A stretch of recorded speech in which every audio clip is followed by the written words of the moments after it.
Among the cops involved in this furious gun battle in Oregon City, Oregon, are State Trooper Nic Cederberg, Police Officer Joseph Twigg, and Sergeant Jordan Weston of the Sheriff's Department. It had been a slow night, so it was just mostly administrative tasks I was trying to get done. It's December 25th, Christmas night, and Nic, Jordan, and Joseph wish they were home with their families like almost everyone else. Shift's almost over. I'm gonna go home and, crawl on a bed and just have a totally uneventful night. The last thing any of them want tonight is trouble. And Nic is looking forward to the next day, when he and his wife Haley, also a cop on Christmas duty, are going away on vacation. We had talked on the phone all night long about how excited we were about flying out. But then, around 1 a.m., everyone's plans suddenly change with an urgent bulletin from police dispatch. Was kind of winding down, was getting ready to go off duty when I heard the radio come to life. 1421, are you monitoring? A man has just murdered his estranged wife at their home and fled in a white Mitsubishi Galant. With the information that we had at that point, everything said that this guy is still armed. He's still dangerous. And Jordan has a bad feeling about this night. My gut told me that we probably needed to pay close attention to this one. Nic is on a meal break at his brother's house. He drops his cold sandwich and takes off in hot pursuit. What do we know about this guy? Anything? Does he have friends, family? And Nic knows the rural area the fugitive killer is in better than most. Within minutes, he's racing at more than 100 miles per hour. Sure enough, Nic is the first to spot the suspected killer in the white Mitsubishi. He's parked with a loaded gun, ready to kill again. Nic hits his spotlight. The suspect hits the gas. And Nic gives chase. I'm in pursuit of this guy. We're on Bell Road. Other cops rush to help Nic out. We're coming up to the junction here, 99 Bell Road. Among them, Joseph Twigg. I was going as fast as my car could go, trying to catch up because they had a pretty good lead on me. Nic continues to chase the fugitive killer, waiting for backup to join him. A lot of units coming up with me at some point here, but I'm solo right now. My car wasn't fast enough. I couldn't get there fast enough. But now, just like Jordan Weston, Joseph has an eerie feeling. I had a bad sense about what was going to happen You if had stopped that vehicle by himself. You had a feeling in your gut that there was an imminent danger to whoever police officer stopped that car. Absolutely. Then a chilling radio call from Nic, who suddenly is dodging bullets. Who's shooting at me? The killer slows down, but keeps firing back at Nic from out of his car window. 15 miles an hour, he shot rounds at me. He's still shooting. Shooting more rounds. Some units are having trouble finding Nic's location. See up that way? We didn't know exactly where they were at, and he's reporting at this time he's shooting at me. But Nic hasn't been hit and appears to have the fleeing killer trapped. Coming to a dead end. Suddenly, the police radio crackles with a call for help. I've been shot! Cops know one of their own is down. Code 0, trooper down. Then the most terrifying sound of all. And all of a sudden it was just radio silence. Oregon State Trooper Nic Cederberg is chasing a crazed killer on the loose. Dodging bullets, the fleeing fugitives firing back at him from his car window. He's still shooting. Shooting more rounds. Until finally, Nic thinks he has the fugitive trapped. It's coming to a dead end. Fellow cops are racing to the scene to try and help Nic collar the killer. Jordan Weston is especially concerned for Nic's safety. They're buddies and went through the police academy together. And there is some confusion as to exactly where he is. It's not clear if other units might already be there with Nic. But all of a sudden, this call comes in. I've been shot! They know one of their own is down. Code 0, trooper down. And then all of a sudden it was just radio silence. Cops listening to their radios don't know if it's Nic or another state trooper who's been shot. It got really, really eerily quiet, and this sense of dread I think could probably be felt within everybody on that radio channel. And now we can't get a hold of this guy. You can't find him, you don't know where he is, and you can't contact him. Then it's mayhem. Cops are frantically trying to find the location of the shooting. Coming up behind you. I don't know where the suspect's at. Patrol car by patrol car, they finally begin to arrive at the scene. And they're rushing to see exactly what's happened. Which cop is down? And more important, is he alive? You see in the car? Got your left. Cops find Nic's patrol car sitting nose to nose with the fugitive killer's white Mitsubishi. The overheads were on. There was at least 2 other cars behind his. And then I saw down on the ground an officer laying face down. But there's no sign of the fugitive killer, James Toka. Shot dead his estranged wife, Caitlin, at their home just hours earlier. You got a heart shield? And cops fear he could be hiding in the dark woods, poised to pick them off one by one. So now, as several officers tend to their fallen brother, the rest are hunting for the crazed gunman who shot him. You ready? Lock yourself in your house. They warn curious neighbors to take cover. Get in the house and lock the door. The cops spread out. Someone got the woods? I got the woods. They have their guns drawn, ready to pull the trigger at the slightest movement in the dark, praying they get Tilka before he gets them. Whoever he came across, whoever happened to come across him that night, I think was going to be in his sights. Officer Joseph Twig, armed with a rifle, suddenly gets a strange feeling. I told somebody, hey, cover my left. It felt exposed. You know, something about the left felt exposed. Somebody get cover on him. We got cover on him. I got cover. He moved up and he shines his light there, and I just remember it catching my peripheral. Was this face sitting in the bushes. The chilling sight is frozen in Joseph's mind. What did that face say to you? That face said to me that he wasn't done. I mean, the look on his face I will never forget. What was it? It was pure hatred. It was that he wasn't giving up at that time. Tilka has his finger on the trigger of a pistol, ready to fire. And he's looking right at us, and next thing I know, a shot popped off, and I was turning and I fired. Did you hit him? I believe so. And that sets off a massive explosion of gunfire from other cops. The blazing gunfight still echoes in Joseph's mind.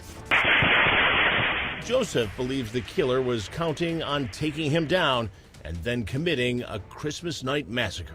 He was planning on shooting whoever the first person was to come up and try to render aid. He was banking on more people just running up to help him.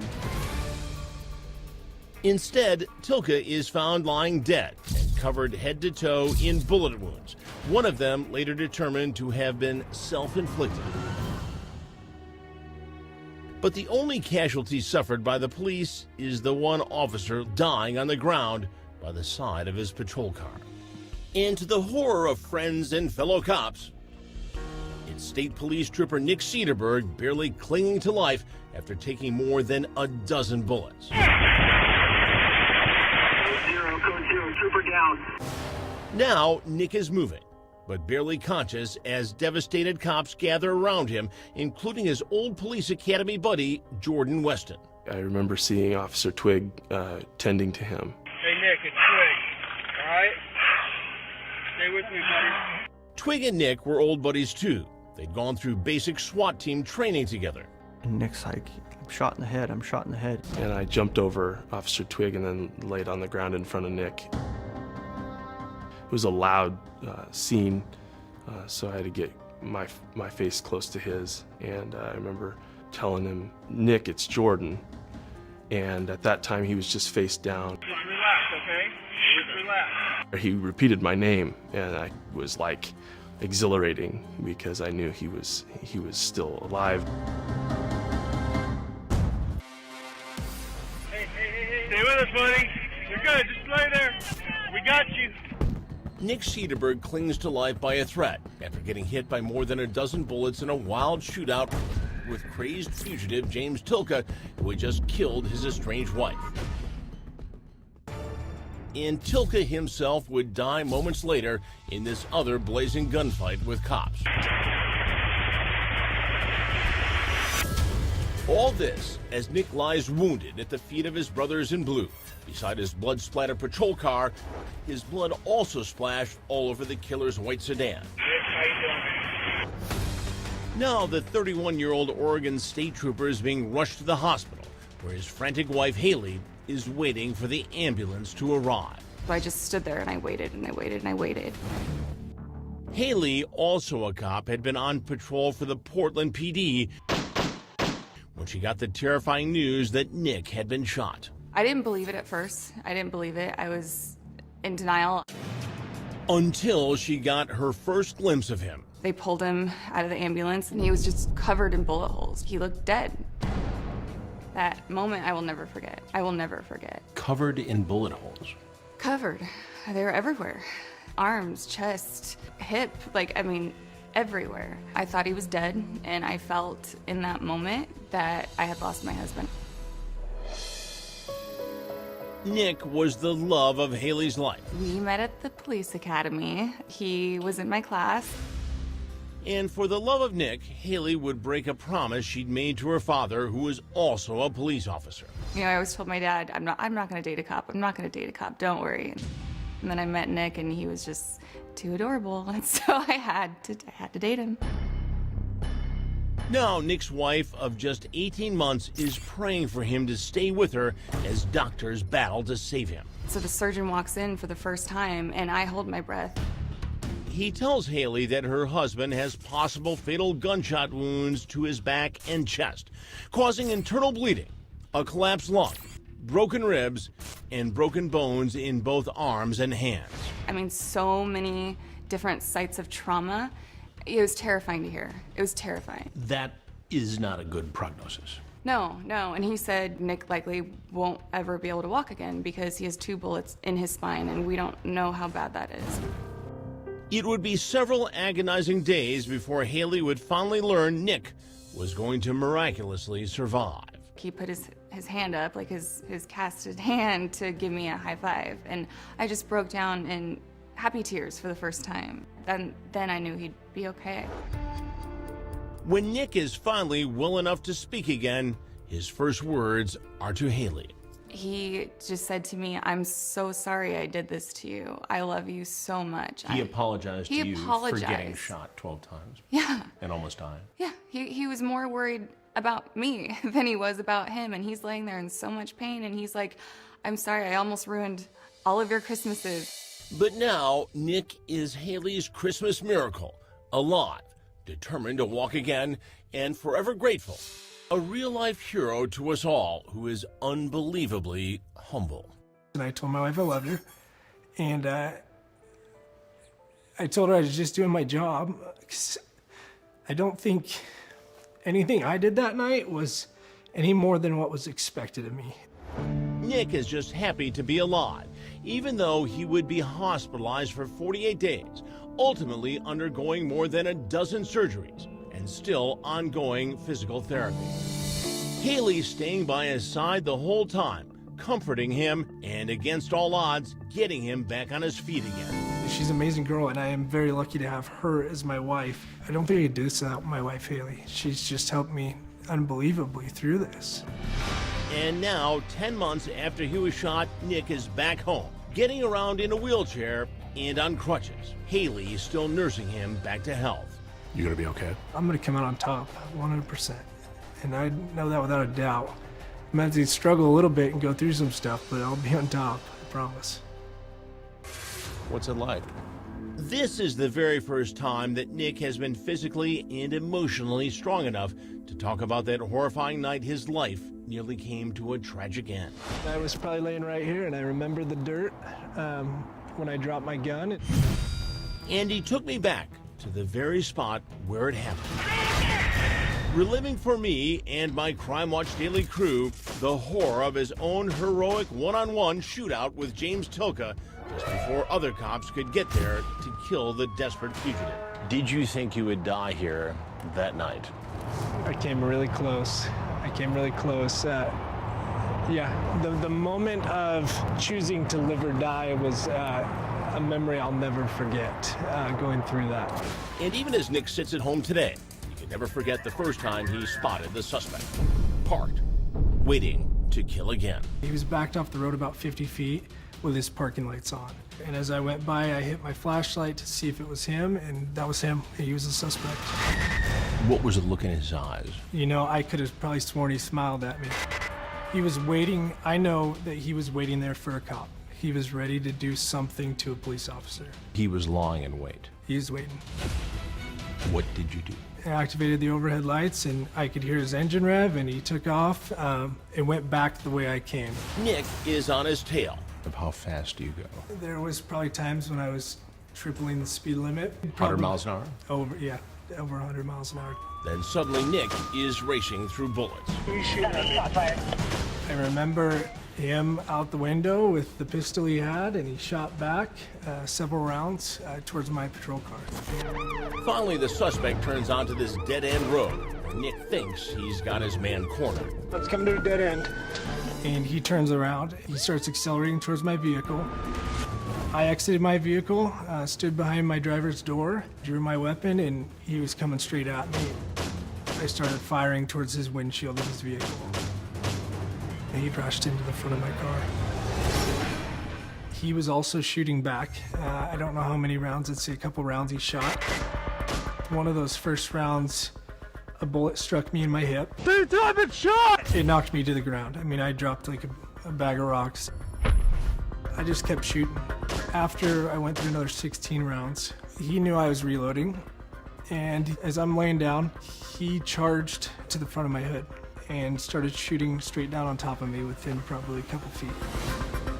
At that point, I was nearly lights out. I was almost at the end, and he took the gun out of my hand. The killer aims Nic's own pistol directly at his head. Kind of an execution, one more shot. So he was going to put one in your brain? Yeah. Nic's already taken 12 bullets, 7 to the body, the other 5 embedded in his vest. Oregon State Trooper Nic Cederberg has already been hit by 12 bullets in a blazing one-on-one shootout with fugitive killer James Tilka. Now, as Nic lies on the ground, critically wounded and partially paralyzed, Tilka holds the fallen trooper's own gun just a few feet from his head, about to execute him with bullet number 13. But by some kind of miracle, the bullet misses, literally by a hair. I remember the concrete, the snap of the concrete when that bullet went right by the back of my head. Piercing Nic's beanie and barely grazing his head. A millimeter to the left or right, and you're missing some skull. This was the hat you were wearing with the bullet hole that was supposed to be your kill shot. Yeah, this was supposed to be the shot. Your blood's still on it. Yeah, it's dried on it. That's how close it was. The bullet has Nic's new lucky number written on it. The 13th bullet. 13th bullet. And Nic's would-be assassin has no idea he missed his mark. He thought you were dead. Yeah, he thought I was dead. He thought he had put the kill shot into your head. Exactly. I remember laying there just trying not to move, because I had no options. Tilka knows other cops are about to arrive at the scene and runs into the woods, getting ready to pick them off one by one.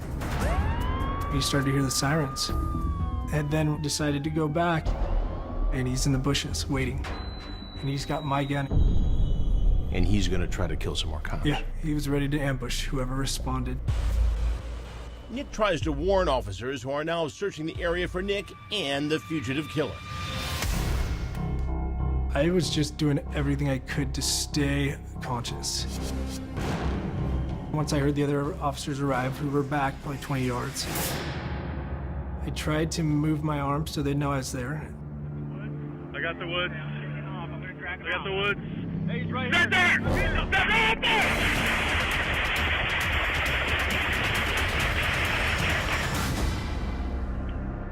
And in almost a blink of an eye, James Toka is the one who ends up lying shot dead after this epic gun battle with cops.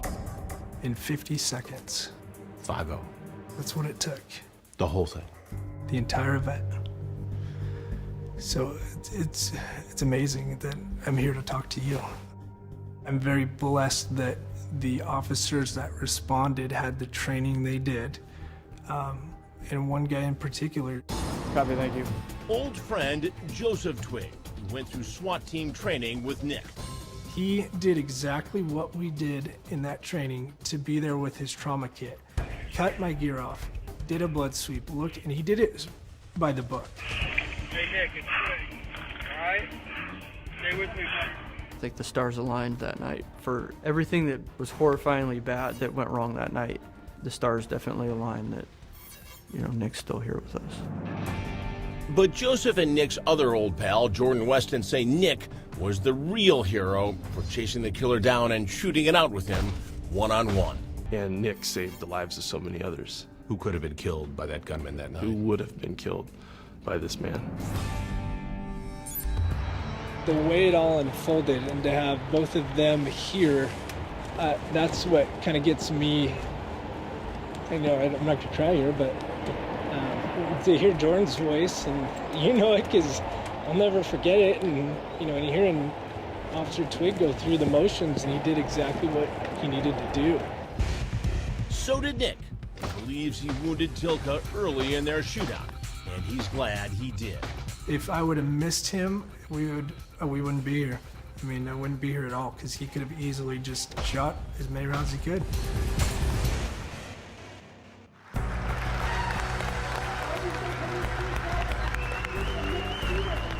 Nic's been honored for his courage under fire by police organizations all the way from his home state of Oregon to Washington, D.C.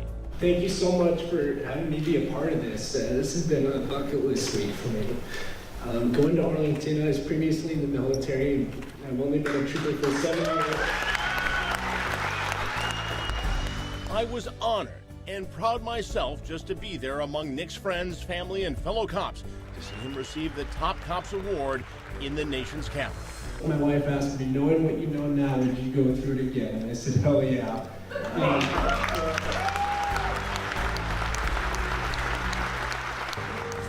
But Nic admits his ordeal still gives him recurring nightmares. Every night.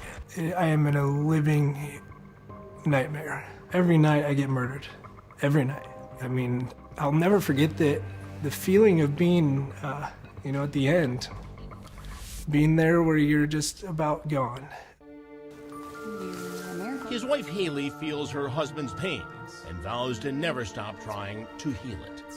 I will never leave that man. I will never hurt that man. I never want him to be hurt ever again after watching what he went through. You got it? Haley also says Nic's harrowing experience has brought them closer together. It changed how we both look at life. We both wake up every single morning just grateful to be alive and breathing and have each other. Cool, thank you. And Nic will always be Haley's hero. He had a million angels watching over him that night. I mean, that's for sure. The fact that, you know, he was saved that night is just incredible. And I think it had a lot to do with his heart and his fighting attitude. I can honestly say that in my 36 years of being a journalist, I do not think I've met a more positive person in my life. When others might have given up, Oregon State Trooper Nic Cederberg just keeps moving forward, and I'm very honored to have Nic with me today here in New York City. Thanks for being here. I appreciate it so much. How are you feeling? How is the physical therapy process? It's been pretty tough. One of the biggest things that I've had trouble with is my feet. You know, I've lost all the fat and the padding underneath my feet, so walking is pretty difficult. My knee, just getting better to where I can walk on it now. A lot of internal injuries still that I'm dealing with, and so it makes life pretty difficult, but I'm getting there. It's getting better. Your wife, Haley, is a law enforcement officer in Portland. When you say goodbye to her every day, what goes through your mind? It's tough, but I can't tell her not to do what she wants to do, but it is scary because this could happen again. And I don't think we could go through another event like this, and knowing that it possibly could happen every day. I want to bring in someone now who is just as inspired by your story as I am, your boss, Captain Tim Fox of the Oregon State Police. Tim, thanks for being here. Thank you.